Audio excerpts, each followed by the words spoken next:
حنيني لصحبتي وحنيني وحنيني لصحبتي وحنيني.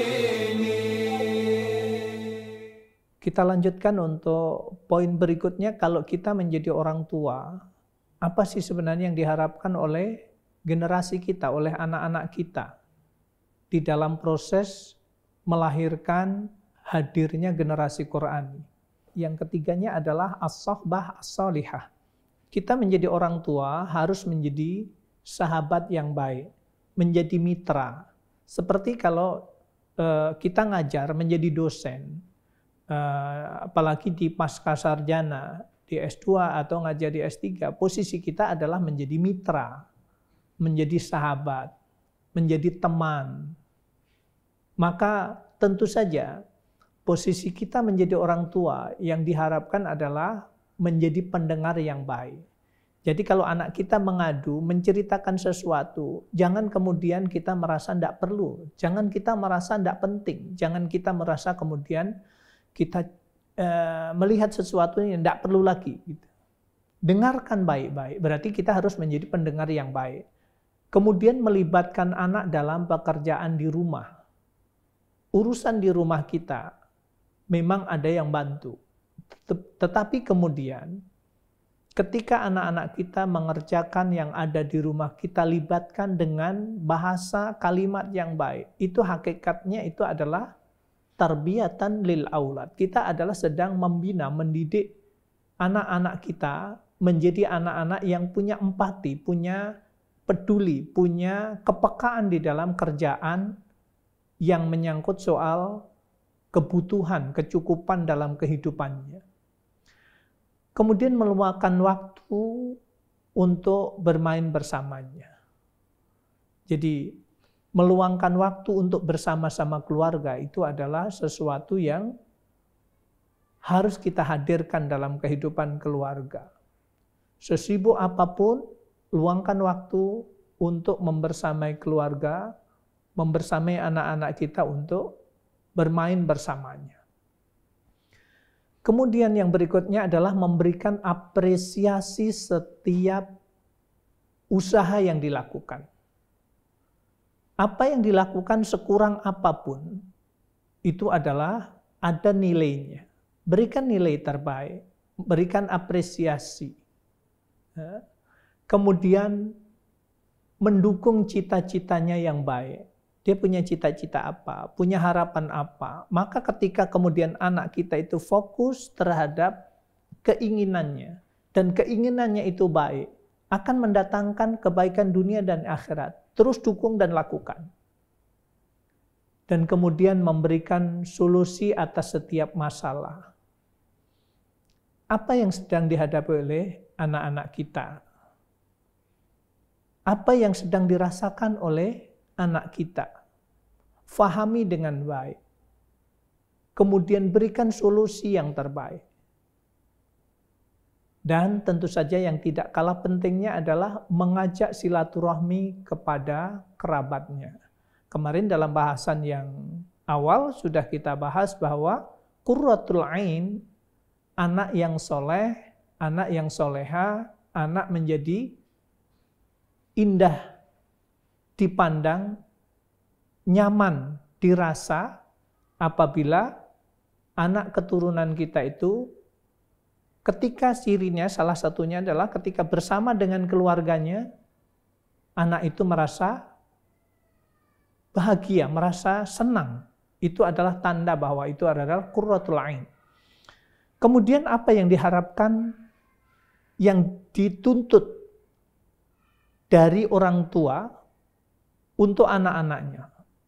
Jadi anak-anak kita itu apa yang diharapkan dari kita? Yang berikutnya, yang keempat adalah al-hiwarul qalbil banna.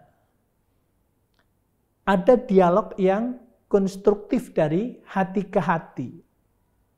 Jadi berdialog, ngobrol dari hati ke hati, itu tentu saja lebih banyak mendengarkan. Kita harus lebih banyak mendengarkan. Dan tidak boleh disertai amarah. Apa yang disampaikan, dengarkan dengan baik. Kemudian hadirkan solusi dan kedepankan sabar. Di dalam Al-Quran dikisahkan beberapa dialog antara orang tua dan anak. Kisah tentang Nabi Ibrahim kepada ayahandanya dan kepada putranya Nabi Ismail alaihissalam. Nabi Yakub kepada anak-anaknya, gimana dialognya. Nabi Nuh dengan anaknya Kan'an, bagaimana itu dialognya sampai kemudian mau tenggelam pun, bagaimana seorang ayah melihat anaknya yang kemudian tidak mau naik perahu yang sudah orang mau masuk ke situ, kemudian tetap saja anaknya mengatakan, saya akan naik di gunung yang lebih tinggi, air ini tidak akan menjangkau ke puncak gunung itu. Sampai mau tenggelam pun ayahnya masih memanggil dengan panggilan yang nyaman, tidak marah-marah. Kemudian Nabi Yusuf dan ayahnya, dialognya sebegitu indah. Apalagi Luqman di dalam surat Al-Luqman kepada putranya, bagaimana memberikan nasihat kepada anaknya. Di situ seperti ya bunai, ya bunai. Kalimat ya bunayya itu adalah menunjukkan bahwa bahasa itu adalah begitu sayangnya orang tua kepada anaknya. Ketika memberikan nasihat benar-benar dengan hati. Kemudian yang kelima, ini adalah tentu saja sesuatu yang harus ada pada diri kita. Al-adlu fin nuhli. Adil di dalam pemberian. Jadi kalau kita memberikan hibah kepada anak-anak kita, memberikan sesuatu, berikanlah dengan pemberian yang adil. Kalau kita itu punya anak 5, kemudian tanah itu ada 500 meter, bagi aja 100, 100. Ketika kita masih hidup, kita hibahkan dengan pemberian yang sama, maka tentu saja itu akan mendatangkan rasa adil kepada anak-anak kita.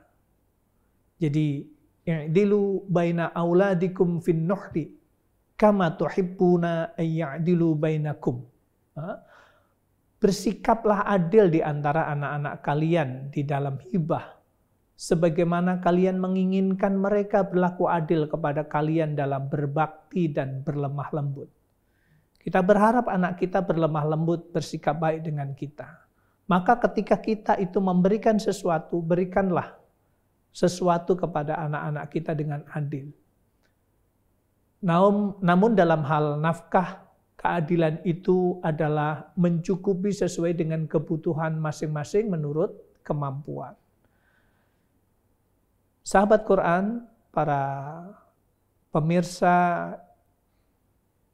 IKTV dan Madani TV dimanapun berada, yang tidak kalah pentingnya di ujung ini adalah ad-du'a ilallah. Ad-du'a ilallah.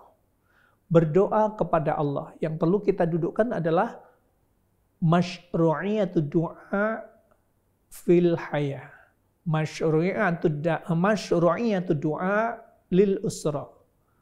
Jadi urgensi disyariatkannya doa dalam kehidupan kita, urgensi atau pentingnya doa untuk keluarga kita, doa itu adalah salah satu tangga keberhasilan di dalam membangun kehidupan keluarga kita. Maka kemudian jangan pernah kita absen mendoakan istri kita, suami kita, anak-anak kita, cucu-cucu kita agar menjadi generasi Qur'ani, agar menjadi generasi yang soleh dan solehah, agar menjadi generasi yang seperti as-sabiqunal awwalun.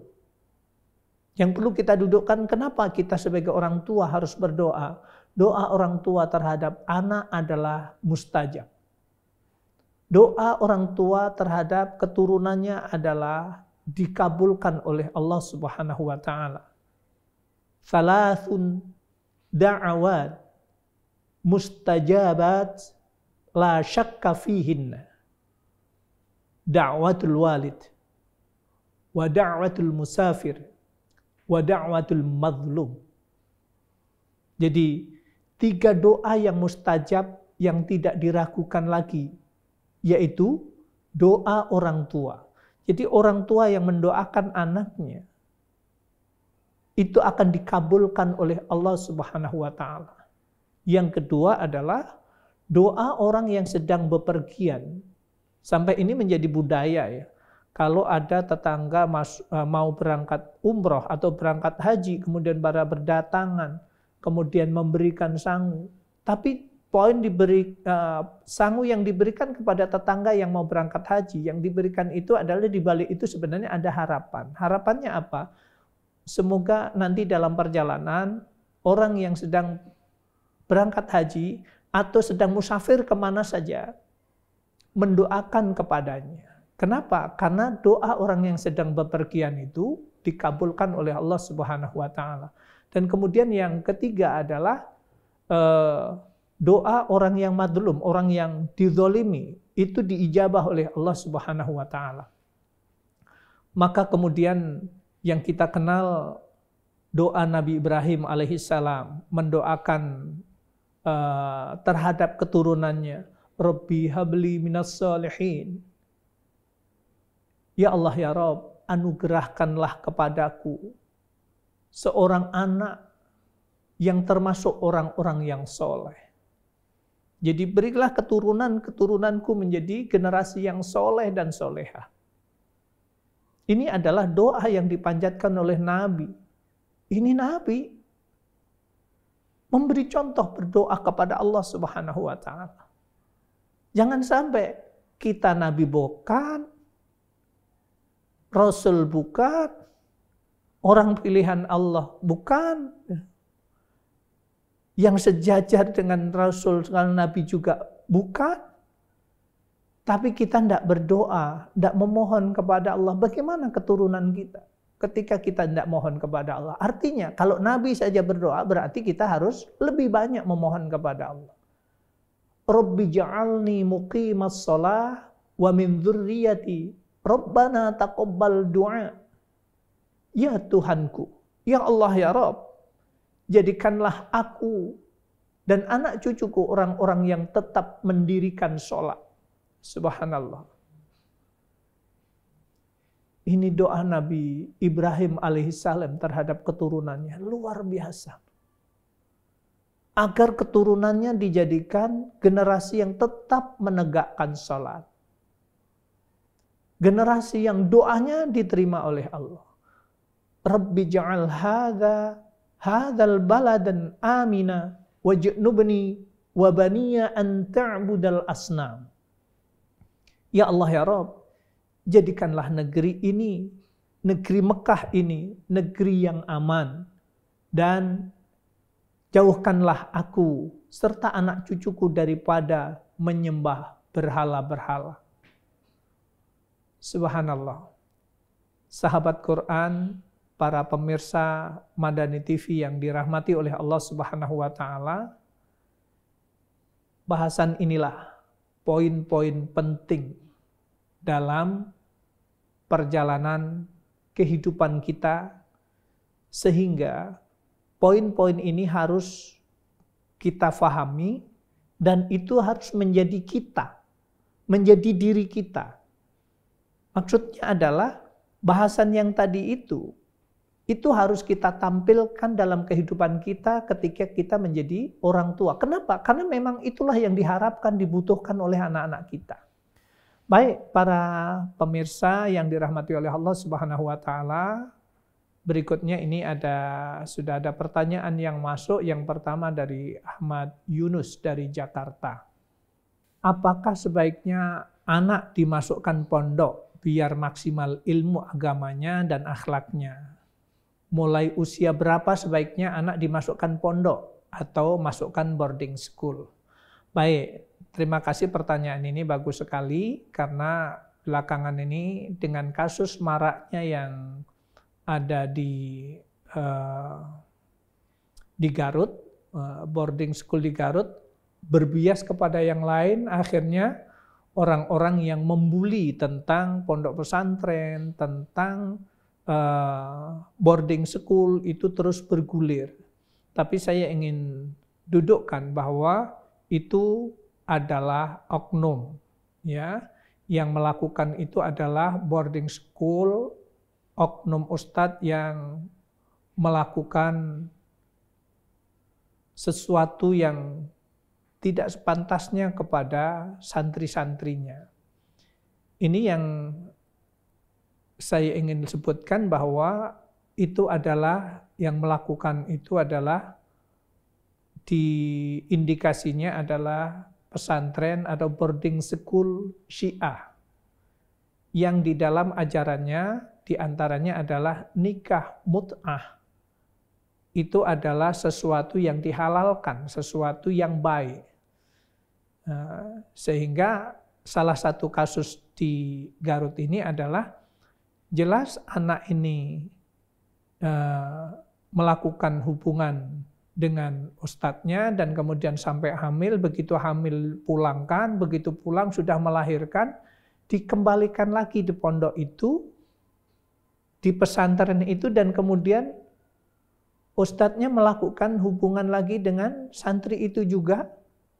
Anehnya orang tua kenapa itu? Oh ternyata ini adalah memang ada aliran sesat. Makanya kemudian memilih pesantren yang sesuai dengan Quran dan Sunnah, itu kita harus mendapatkan informasi yang maksimal. Jadi jawaban yang saya ingin dudukkan itu sebagai muqaddimah jawaban. Kemudian pendidikan di mana yang paling baik? Kita lihat selama COVID hampir 2 tahun ini, semua lembaga-lembaga pendidikan banyak yang tutup sehingga dilakukan dengan online. Masih belum online sebelum COVID pun, tahun 2012 kita adakan penelitian mana yang lebih memberikan warna kepada peserta didik yang kualitasnya lebih bagus antara yang di pesantren dan yang tidak. Ternyata yang masuk di pondok pesantren itu tetap menjadi lebih baik, menjadi yang terbaik. Kenapa? Karena di dalam pesantren itu ada qudwah, ada contoh, dan belajarnya selama 24 jam. Nah, ini yang terpantau terus.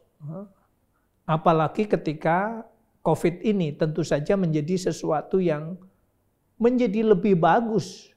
Pondok pesantren atau boarding school itu adalah lembaga yang terbaik karena dilakukan belajarnya dengan face to face. Ruhnya akan kita dapatkan banget dari guru kepada peserta didiknya. Ruh belajarnya, semangat belajarnya. Kalau pertanyaan berikutnya tadi ada usia berapa yang harus kita berikan? Rata-rata pondok pesantren yang ada, pondok pesantren Tahfidzul Quran itu menyiapkan untuk yang usia SMP. Bahkan anak saya dari anak nomor 1 sampai nomor hampir semuanya saya mengirimkan ke pondok pesantren karena hasil penelitian yang kami lakukan dengan teman-teman itu menunjukkan bahwa itu adalah pesantren itu adalah lembaga terbaik untuk anak-anak kita. Ketika kita tidak memiliki ilmu, tidak punya hafalan, tidak punya pemahaman lebih jauh tentang Quran dan Sunnah, akidah yang sahihah seperti apa, ibadah yang benar seperti apa, tidak maksimal. Sementara di pondok ada kurikulum, ada manajemen, ada sosok yang menjadi qudwah. Jadi masukkan putra dan putrinya di pondok pesantren atau boarding school dan kita tinggal pilih. Banyak pilihan lembaga-lembaga ya seperti itu. Kemudian dari Wawan, dari Bekasi, bagaimana menasihati anak perempuan yang enggan memakai jilbab. Baik, tadi dalam poin-poin bagaimana kita memberikan nasihat, langkah-langkahnya. Langkah-langkahnya adalah lakukan dengan hati. Lakukan dengan hati saat anak kita lagi santai, anak kita lagi enjoy, anak kita lagi ya sedang santai banget lah. Dekatilah dan kemudian bisikkan. Nah, kita inginnya kita masuk surga bersama-sama. Ayah, ibu, umi, atau bunda, saya tidak ingin dipisahkan nanti di hari akhir. Di surganya Allah Subhanahu wa Ta'ala, kita maunya dipertemukan. Kalau di dunia kita sama-sama seperti ini, nanti di akhirat kita dipisahkan, tentu saja itu kesedihan yang panjang. Kenapa? Yang satu masuk surga, yang satu masuk neraka. Saya nggak mau kamu nanti gara-gara sekarang tidak pakai hijab, tidak menutup aurat, tidak pakai jilbab. Kemudian nanti karena dosa itu, kemudian kamu masuk neraka. Ayah sama ibu masuk surga, saya tidak ingin. Kita maunya ingin masuk surga bersama keluarga kita. Nah, berarti berilah nasihat untuk membangun visi dan misi masuk surga bersama keluarga. Baik, berikutnya dari Ibu Herli. Ustadz, saya mau tanya, kalau cucu-cucu yang belajar dan menghafal Quran, apakah itu juga tabungan buat nenek kakek ya?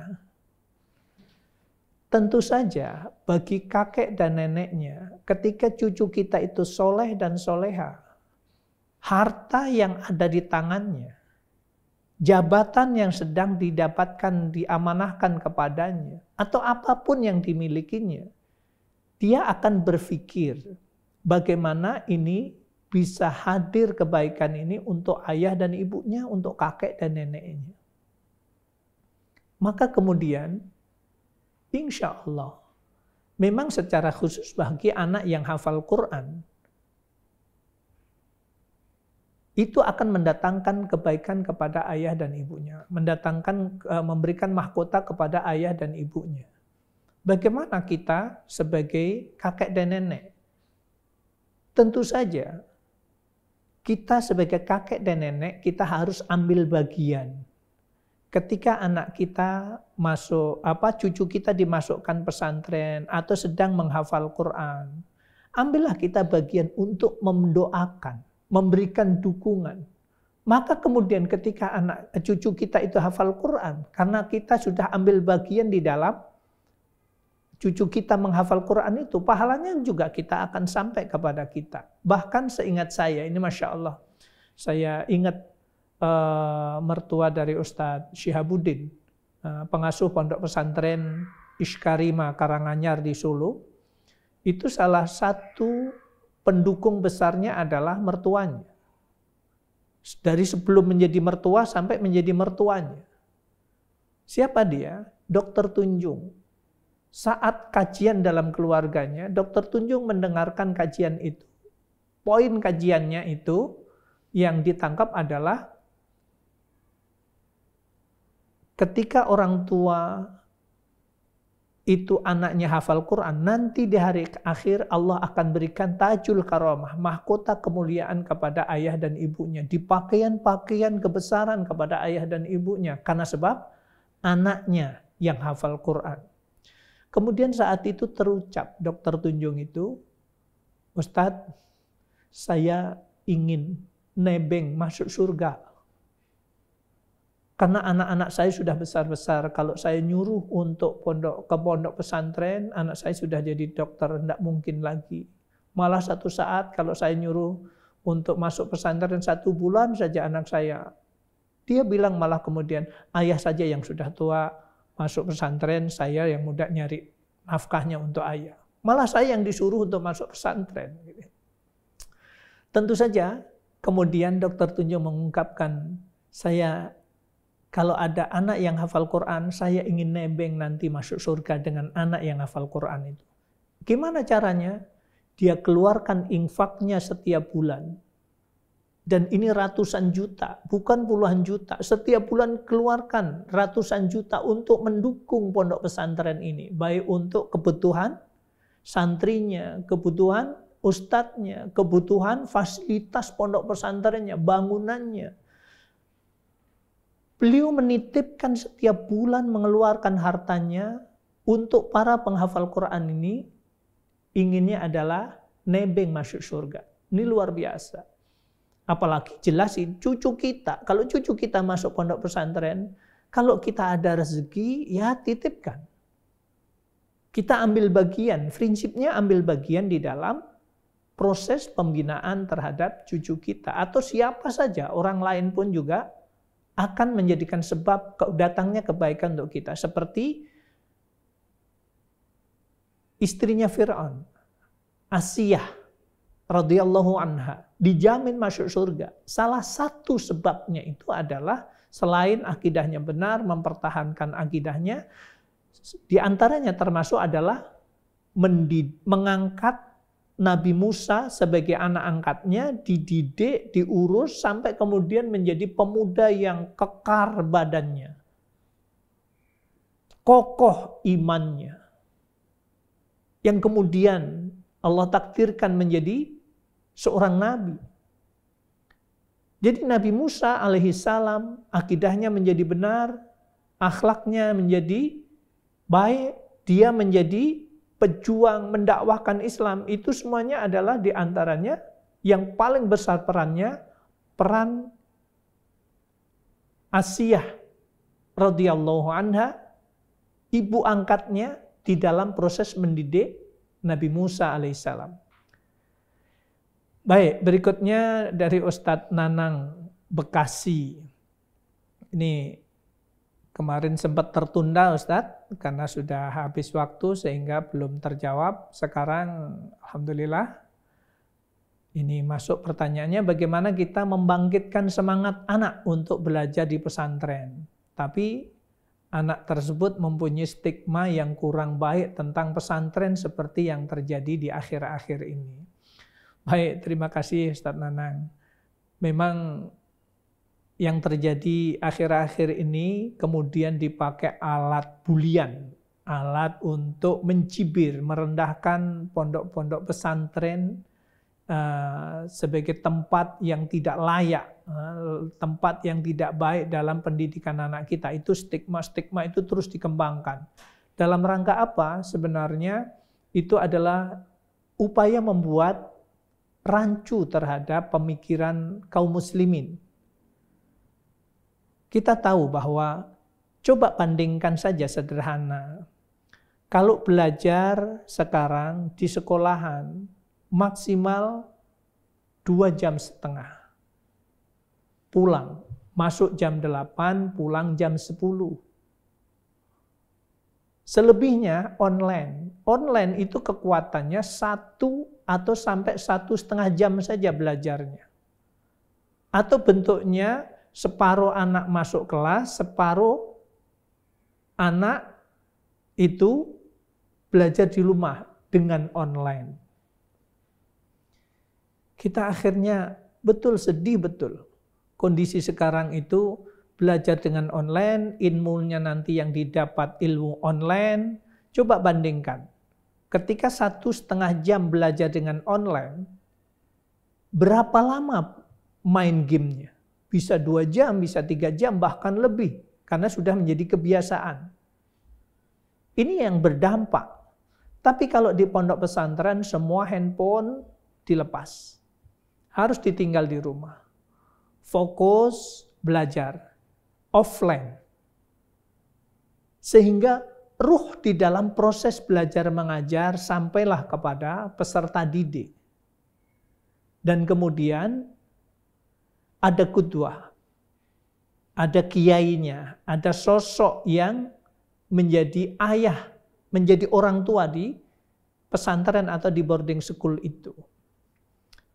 Makanya kemudian fahamkan bahwa anak kita belajar di sana waktunya lebih panjang. Belajar di luar nampaknya lebih leluasa, tetapi hasilnya akan jauh beda. Kita mau jadi apa? Mau jadi tape saja, prosesnya panjang. Gambarkan seperti prosesnya tape.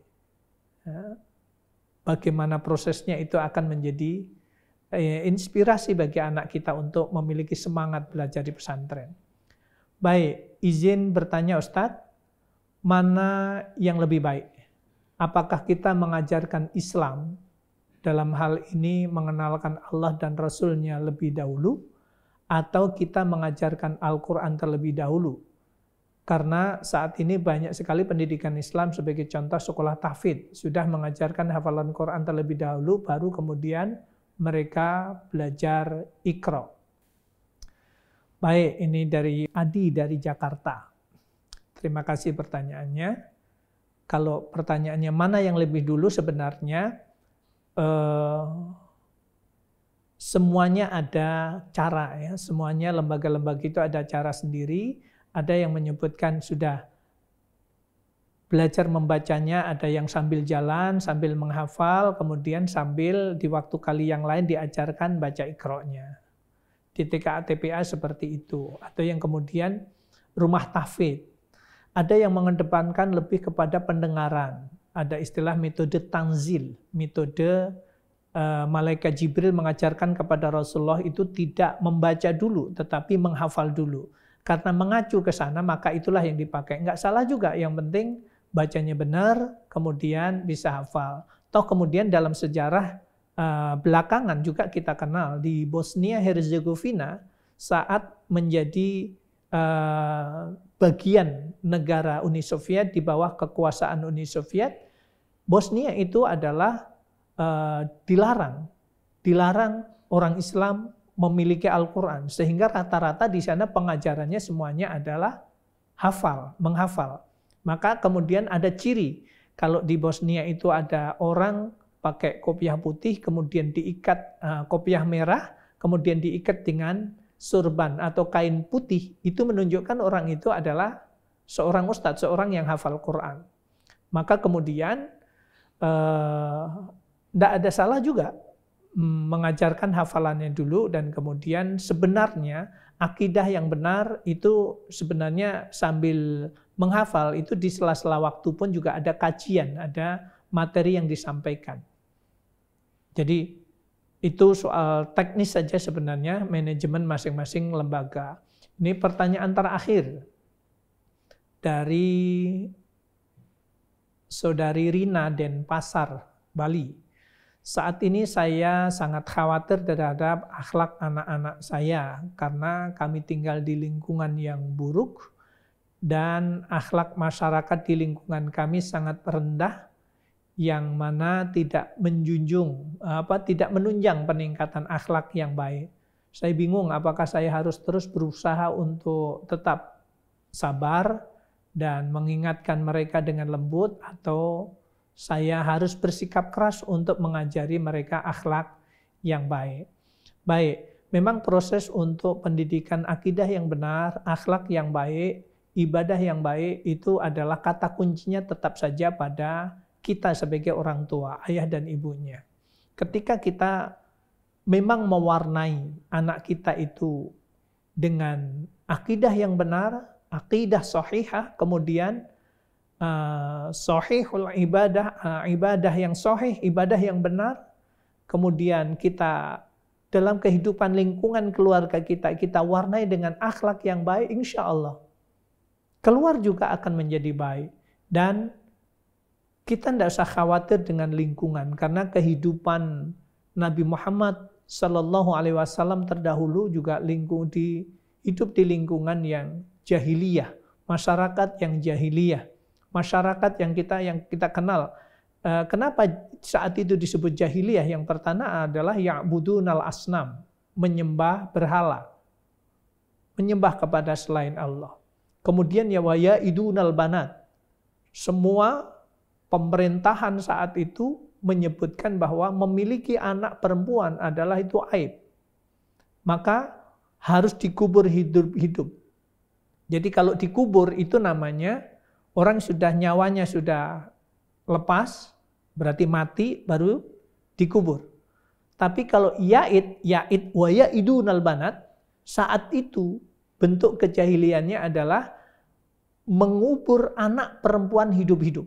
Jadi karena punya anak perempuan itu dianggap diputuskan sebagai undang-undang secara umum di pemerintahan Abu Jahal saat itu, disebutkan itu adalah aib, maka kemudian setiap punya anak perempuan dikubur hidup-hidup kalau tidak ingin menanggung malu seumur hidup. Ini adalah bentuk kejahilian. Wa yasrabunal khamr, wa yashrabunal khamr, minum, mabuk-mabukan. Kemudian wal maisir, judi. Wa yaqumuna bin nahbi wasalbi. Mengambil hak orang lain dengan paksa. Jadi menyamun, ngerampok, nyopet, korupsi. Pokoknya mengambil yang bukan haknya dengan cara paksa, itu adalah bentuk kehidupan jahiliyah. Rasulullah hidup dalam kondisi seperti itu.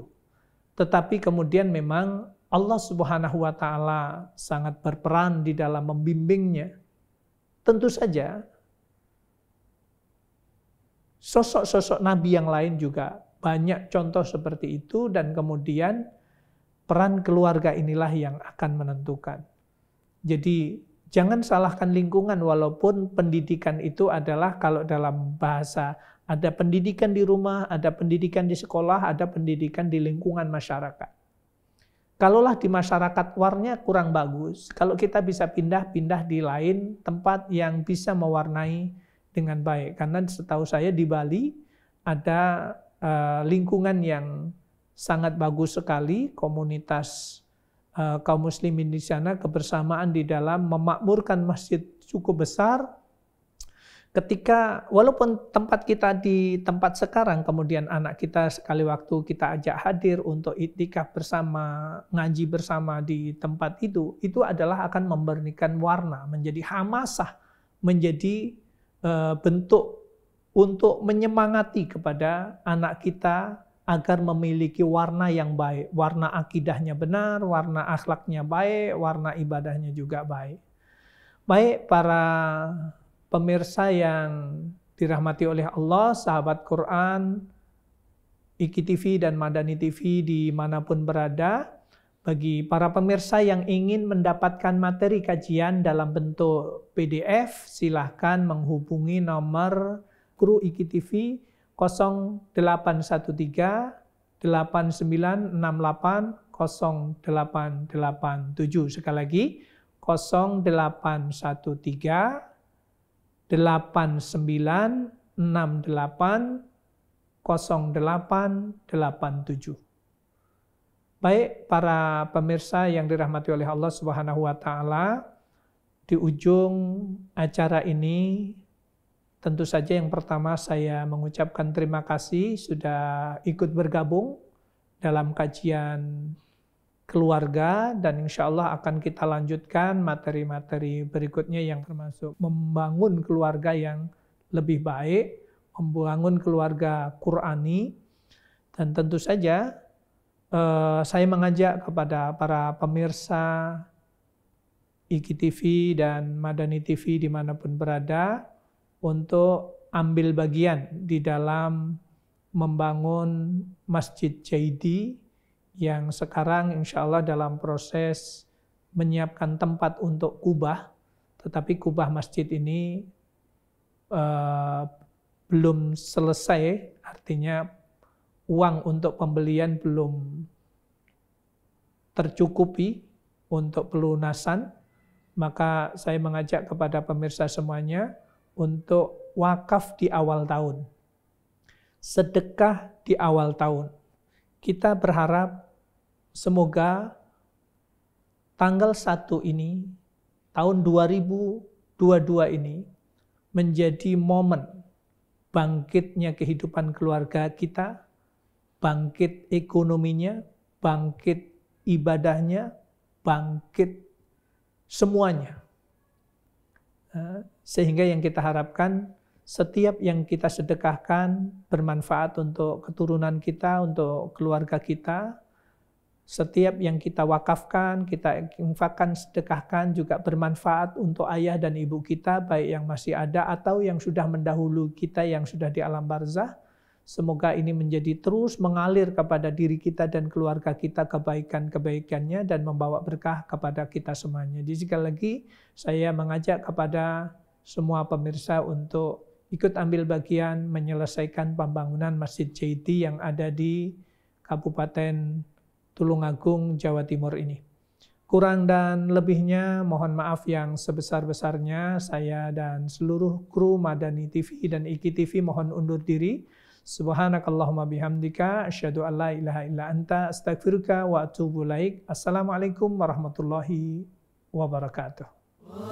وحنيني لصحبتي وحنيني